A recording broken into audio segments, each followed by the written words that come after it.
Extirpación de los lóbulos frontales del cerebro sin anestesia. 3.000 descargas eléctricas cada semana. E inmersión en coma una vez al mes.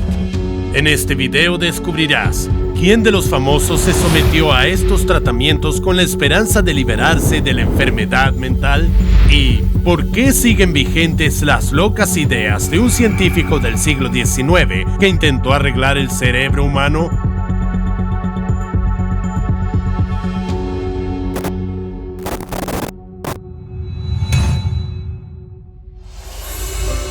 Se trata de Rosemary Kennedy, la mayor de las hermanas del 35º presidente de Estados Unidos, John Kennedy, así como la hija del famoso político y empresario del siglo XX, Joseph Patrick Kennedy. Rosemary, como sus otros 8 hermanos, habían estado en el punto de mira público desde su infancia, por ser miembros de una familia influyente. Pero a la edad de 23 años, la niña desapareció de repente de la escena pública y dejó de aparecer en las fotos familiares. Los hermanos de Rosemary no sabían dónde estaba. Tardaron décadas en encontrar a la chica. Resultó que Rosemary fue recluida en un centro psiquiátrico. Pero, ¿qué pasó con ella? En 1941, el padre de Rosemary insistió en que la niña debía someterse a una lobotomía prefrontal, una cirugía para extirpar partes de su cerebro. El médico de Rosemary, Walter Freeman, en ese momento había realizado alrededor de 3.000 cirugías similares. Incluso tenía su propio estilo. En lugar de instrumentos quirúrgicos, utilizaba un picahielos. Así, Freeman apuntó al extremo cónico del instrumento quirúrgico en el hueso de la cuenca del ojo de Rosemary. Luego, utilizando un martillo quirúrgico, perforó una fina capa de hueso e introdujo el instrumento en el cerebro. Después, moviendo el mango del cuchillo, cortó las fibras de los lóbulos frontales del cerebro. Al mismo tiempo, Rosemary estaba consciente e incluso hablaba con el personal. Los médicos se dieron cuenta de que la operación había terminado cuando la niña dejó de hablarles. Pero, ¿por qué era necesario hacerle esta operación? Rosemary no estaba completamente sana. Durante el parto, su acceso al oxígeno quedó bloqueado durante cierto tiempo. Como consecuencia, la niña sufrió daños cerebrales. Esto provocó un retraso en su desarrollo. La niña aprendió a gatear y a andar mucho más tarde que sus hermanos. Tampoco entendía la diferencia entre derecha e izquierda. Cuando Rosemary se hizo mayor, no sabía leer ni escribir correctamente y a menudo se volvía agresiva y malhumorada. Tenía rabietas y atacaba a la gente, incluidos sus hermanos y hermanas.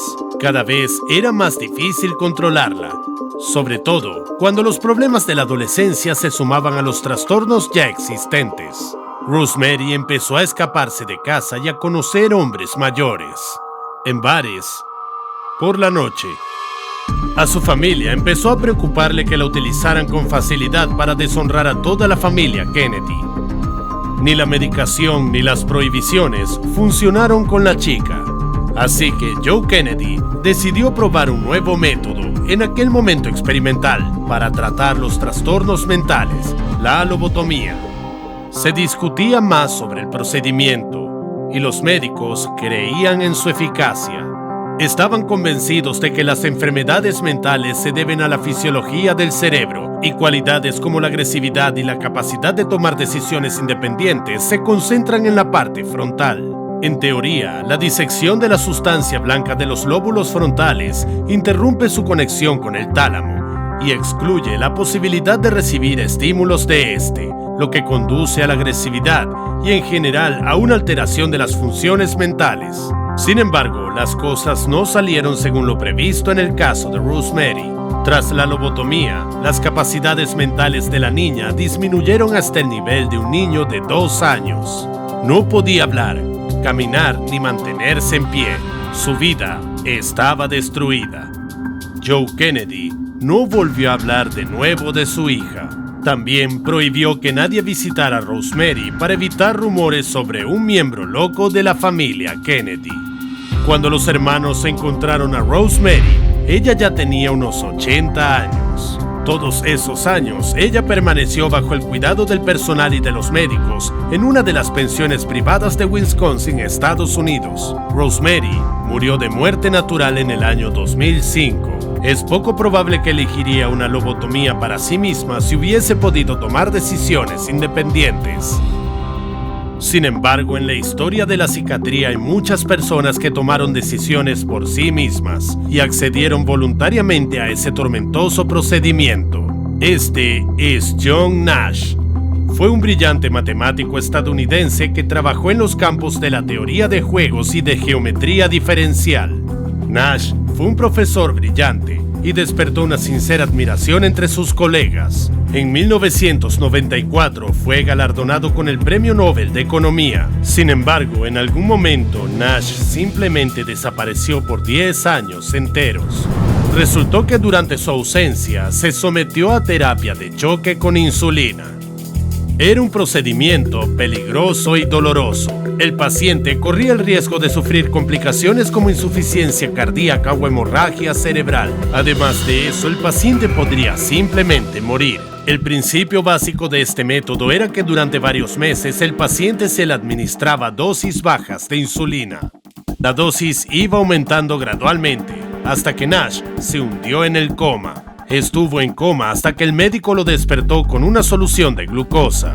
La terapia de choque con insulina era un tratamiento laborioso que requería personal cualificado y una unidad especializada, y los pacientes tenían que ser lo bastante fuertes físicamente para soportar el tratamiento. Cuando los pacientes salían del coma, necesitaban una vigilancia constante debido al peligro de una réplica hipoglucémica, que se produce cuando los niveles de azúcar en sangre son muy bajos. También existía el riesgo de daño cerebral si el paciente permanecía demasiado tiempo en coma. Pero, en primer lugar, ¿por qué se sometió a este tratamiento el brillante matemático? John Nash era esquizofrénico. Sus problemas comenzaron en 1959, cuando empezó a ver signos extraños y diagramas. Nash fue hospitalizado 2 años después. Tras ello, se le prescribió un tratamiento experimental. La terapia de choque con insulina mató y mutiló a cientos y miles de personas, hasta que el psiquiatra británico Harold Bourne decidió desmontar el mito sobre la eficacia del método. Fue con su publicación, El mito de la insulina, que los médicos empezaron poco a poco a entender el peligro y la letalidad de la terapia de choque con insulina. Y aunque John Nash no murió a causa del tratamiento y no sufrió tanto como otros pacientes, la terapia siguió sin mejorar su vida. Se quedó solo con alucinaciones, pensamientos paranoides y ansiedad. Tuvo que enfrentarse a la esquizofrenia él solo. Nash no tomó medicación después de 1997 y nunca volvió a visitar un hospital. Llevó una vida tranquila y siguió haciendo matemáticas. También aprendió a reconocer e ignorar sus pensamientos obsesivos y estados delirantes. Nash admitió que no desarrolló todo su potencial debido a casi 30 años de enfermedad mental y una década de tratamiento sin sentido. En 2015, Nash y su esposa murieron en un accidente automovilístico. El taxista perdió el control. Su muerte no estaba relacionada con una enfermedad mental y fue solo un accidente. Esto no puede decirse de Ernest Hemingway, un escritor exitoso que se disparó en la cabeza con una pistola sin motivo. Durante su vida, Hemingway sobrevivió a anthrax, paludismo, cáncer de piel, neumonía y diabetes. Sobrevivió a 2 accidentes aéreos, una rotura de riñón, hepatitis, una rotura de vaso y una fractura de cráneo. Aún así, siguió escribiendo y publicando sus obras. De lo único que Hemingway nunca se recuperó fue de la terapia electroconvulsiva, y Hemingway pasó por cerca de 60 sesiones. Durante el procedimiento se colocaba electrodos en la cabeza del paciente. Entonces hacían pasar una corriente eléctrica por el cráneo y el tejido cerebral para provocar un ataque convulsivo, que es una contracción brusca de los músculos de todo el cuerpo. Para que durante el ataque el paciente no se rompiera la columna vertebral o se mordiera la lengua, se le ataba fuertemente a la cama y se le ponía una mordaza especial en la boca. Una sesión duraba al menos 30 minutos, durante las cuales Hemingway recibió cientos de descargas eléctricas de 430 voltios. En términos de impacto, esto es similar a golpearte con un bloque de 18 kilos desde 1 metro de altura. Entonces, ¿por qué lo soportó? Hemingway sufría una grave depresión. El alcohol y las pastillas eran incapaces de ayudar a su condición, por lo que confió en los médicos y en los vendedores del siglo XX que llamaban al procedimiento el camino hacia la longevidad o reinicio rápido de tu computador. En los anuncios decían: hay menos voltaje en las sesiones que en el enchufe. Aunque el voltaje era en realidad 4 veces más. Como algunas de las células cerebrales se calentaban y morían durante la terapia, se creía que los recuerdos desagradables, componentes de la depresión y la ansiedad, se borraban junto con ellos. Sin embargo, la realidad resultó ser otra. El cerebro de Hemingway quedó destruido. Su memoria se deterioró fuertemente. Ya no podía escribir. No entendía el sentido del procedimiento si su intelecto, su principal capital, estaba destruido. Sintiéndose inútil, Hemingway se disparó 2 balas en la cabeza.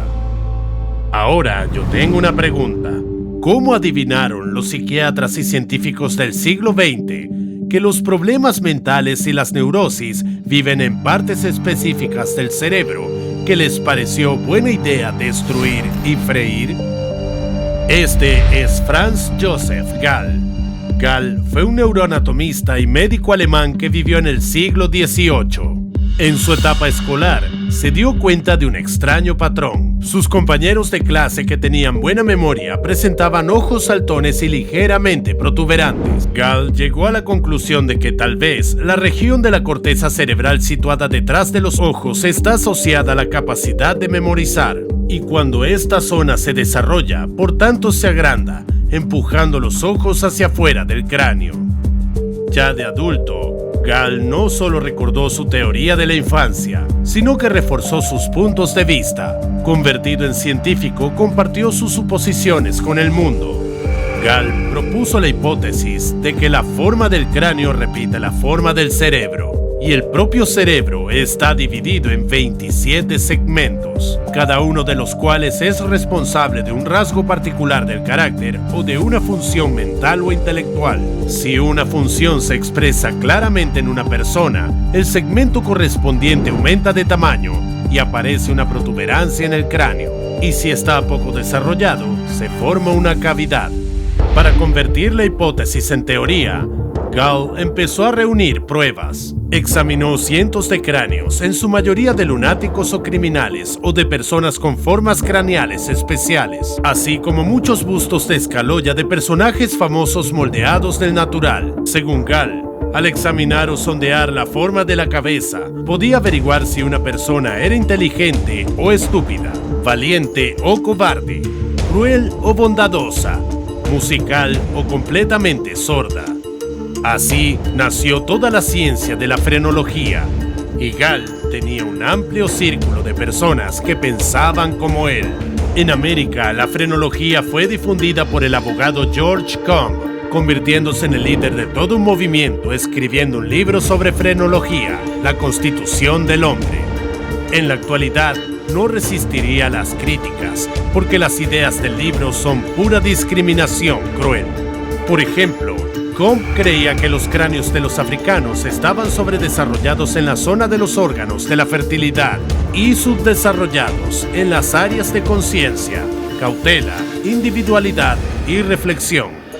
No en vano, en el siglo XX, el régimen nazi adoptó métodos frenológicos para demostrar la superioridad de la raza aria. Otras ideas frenológicas constituyeron la base del concepto de personalidad criminal, propuesto por el psiquiatra forense y científico forense italiano Cesare Lombroso. Lombroso sostenía que un criminal en potencia puede ser identificado por signos externos, rasgos inherentes a las razas inferiores y a los monos, por ejemplo, prominentes crestas de las cejas y mandíbula inferior. No es de extrañar que el actor Josh Brolin interprete tan a menudo a villanos. Según esta teoría, está físicamente predispuesto a cometer crímenes. Otra desventaja de la frenología ha sido el refuerzo de los estereotipos de género. Se creía que las mujeres que tenían una cabeza más grande en la parte posterior y una frente más baja tenían órganos subdesarrollados necesarios para el éxito en las artes y las ciencias, pero también significaba que tenían órganos psíquicos más grandes relacionados con la puericultura y la religión. En el siglo XIX, la frenología fue finalmente reconocida como pseudociencia. Los críticos se dieron cuenta de que Gall no era del todo honesto con las estadísticas. El médico involucró a voluntarios en sus investigaciones, pero publicaba los resultados de los trabajos solo si confirmaban su teoría. A pesar de su fracaso, la frenología dio impulso a la ciencia en su conjunto. La pseudociencia convenció a los médicos de que la parte frontal del cerebro es la responsable de la agresividad y que hay que extirparla o destruirla para que una persona sea obediente y tranquila. Fue la frenología la que llevó a los científicos a profundizar en las funciones del cerebro.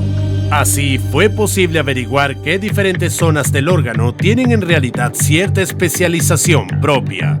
Un daño en una zona puede privar a una persona de la capacidad de hablar de forma inteligible, otra puede perjudicar la coordinación de movimientos y así sucesivamente. La frenología ayudó a establecer vínculos entre la psicología y la neurociencia. Gran parte de la investigación moderna sobre la conciencia se basa en esta teoría, pero la frenología tuvo un impacto especial en la ciencia forense.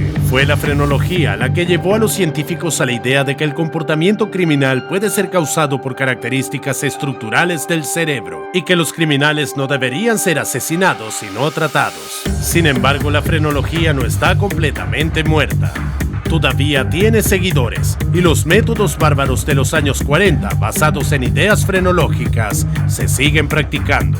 Hoy en día, a las personas que sufren depresión clínica y no responden a la medicación, se les ofrece someterse a terapia de electrochoque. Actualmente, este método está totalmente prohibido o su uso está muy limitado en los países civilizados. Por ejemplo, en Estados Unidos es delito administrar terapia de electroshock a niños. En Italia, la legislación añade la prohibición de aplicar la terapia a mujeres embarazadas y ancianos. El método se prohibió completamente en Australia, donde al menos 50 personas murieron a causa del tratamiento de electroshock. Sin embargo, todavía es posible someterse al procedimiento en algunos lugares. Una sesión de terapia de electroshock cuesta unos $2.500. Por término medio, un paciente necesita pasar por unas 10 sesiones, que eso es ya $25.000. Al mismo tiempo, el procedimiento moderno no es nada nuevo. Era doloroso hace 70 años y sigue siendo el mismo hoy en día. Lo único es que después de la primera sesión todavía tienes la oportunidad de negarte para salvar tu vida y posiblemente encontrar un buen psiquiatra. Pero esto no funcionará con la lobotomía moderna. Sí, todavía hacen lobotomías, aunque lo llaman lobectomía temporal. Básicamente, se ofrece a las personas con epilepsia si el tratamiento farmacológico no ayuda. El coste medio de una lobectomía en América en el año 2020 fue de $328.000, sin contar los gastos de rehabilitación. Sin embargo, los médicos convencen seriamente a los pacientes de que merece la pena. Por ejemplo, en la página web de la clínica Cleveland, el artículo sobre la rentabilidad de la operación dice: no deje que el coste le haga arrepentirse. El New England Journal of Medicine también está a favor de la operación.